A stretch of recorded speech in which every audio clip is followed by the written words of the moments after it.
Olá a todos que estão assistindo, meu nome é Heitor Martins Mota e hoje eu vou estar falando sobre um dos excluídos da República. E o tema de hoje é cangaço. Bom, mas o que significa cangaço? O termo cangaço tem origem na palavra canga, madeira utilizada na cabeça do gado e que servia para transporte.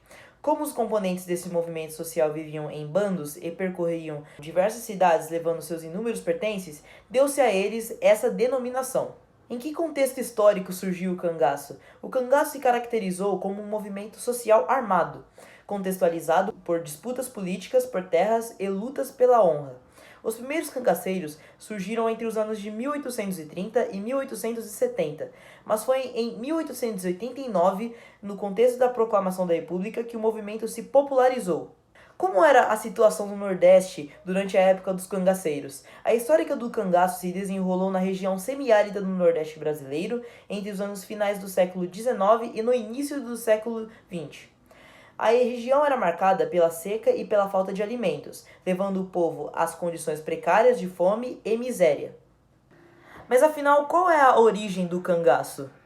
O cangaço é um fenômeno antigo no Brasil, com relatos de grupos de cangaceiros desde o século XVIII, mas foi na década de 1870 que ganharam destaque nacional. Jesuíno Brilhante foi o primeiro cangaceiro de repercussão, formando um poderoso grupo que atacava fazendas dos coronéis do Nordeste. Nasceu em família aristocrática, tornando-se fora da lei após matar um homem que agrediu o seu irmão, assassinado em 1879 pelas volantes tropas policiais. Durante o Segundo Império, o poder era centralizado no Rio de Janeiro, mas com a proclamação da República em 1889, passou para as elites estaduais e municipais, controladas pelos coronéis. Estes, com um poder militar e influência, muitas vezes cometiam abusos contra a população, levando ao aumento do cangaço. Virgulino Ferreira da Silva, conhecido como Lampião, nasceu por volta de 1897 e 1898 e tornou-se líder cangaceiro. Conflitos entre famílias, como os Ferreira da Silva e os de Barros, contribuíram para esse cenário de violência.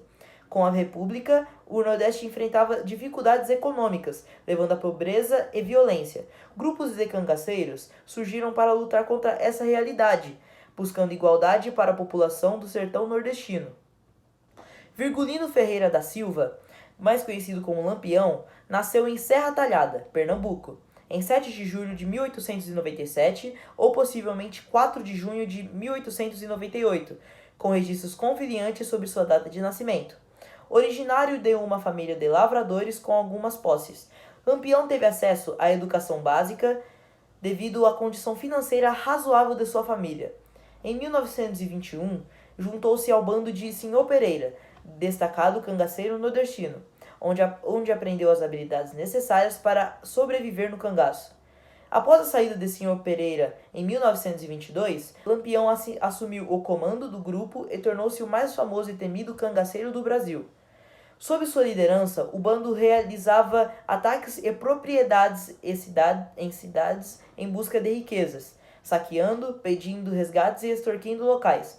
Lampião também estabeleceu uma rede de coiteiros para auxiliá-lo em suas atividades. Maria Gomes de Oliveira, conhecida como Maria Bonita, nasceu em 8 de março de 1911, em Malhada da Caiçara, na Bahia, filha de pequenos lavradores. Aos 15 anos foi obrigada a casar-se com José Miguel da Silva, mas o casamento era tumultuado e terminou em separação em 1928, algo incomum na época. Em 1929, enquanto vivia com seus pais, conheceu Lampião, líder cangaceiro, durante suas andanças pela região. Houve uma atração mútua entre eles, destacada pela beleza e determinação de Maria Bonita. Os cangaceiros tinham um modus operandi, caracterizado por roubo, saques e extorsão, oferecendo proteção em troca de pagamento. Envolvidos em rivalidades com outros bandos, enfrentavam confrontos violentos e demonstravam habilidade em mobilidade e evasão, refugiando-se em áreas remotas. Cultivavam uma mitologia em torno de suas figuras, retratando-se como heróis populares desafiando a autoridade, deixando um legado complexo na cultura regional. Qual era a relação do cangaço com a população? Em paralelo, as condições naturais de seca e falta de alimentos levavam uma grande parte da população à fome e miséria. Dentro desse cenário, surgem os grupos cangaceiros, que através de atos de crime e violência ganhavam a vida.